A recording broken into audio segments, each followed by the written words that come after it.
इन चारों के माध्यम से यह माधुर्य प्रकट होते हैं, वाणी, प्राण, नेत्र और श्रवण।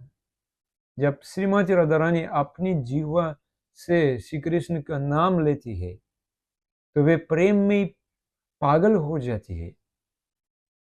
केवल हरिनाम का उच्चारण करते ही उनके हृदय में ऐसा अनुभव होते हैं मानो वे श्री कृष्ण को आलिंगन कर रही हो। और जैसे जब प्राण शरीर से निकल जाता है तो शरीर मृत हो जाता है और वह स्थिति असहनीय पीड़ा से भरी होती है।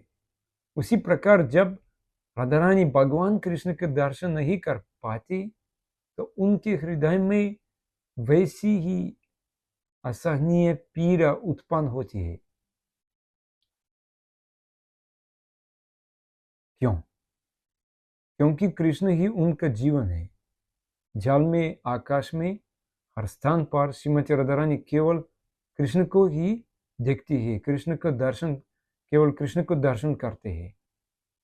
और जब कृष्ण अपनी बंसी बजाते हैं तो उस बंसी की मधुर ध्वनि उनके कानों में प्रवेश करती है।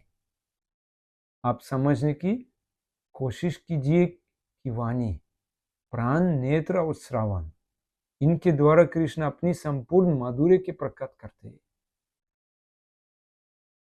यह विषय बहुत गूढ़ है, पर प्रयास कीजिए समझने का। तो जब कृष्ण की बंसी की धुन राधा रानी के हृदय में प्रवेश करती है, बहुत सुंदर है, तो वे क्या करती है?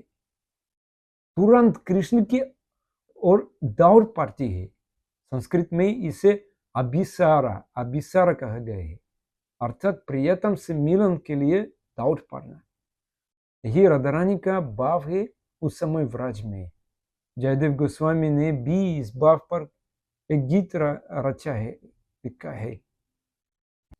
चंदन चर्चिता नीला कलेवरा पीतावसन बनमाली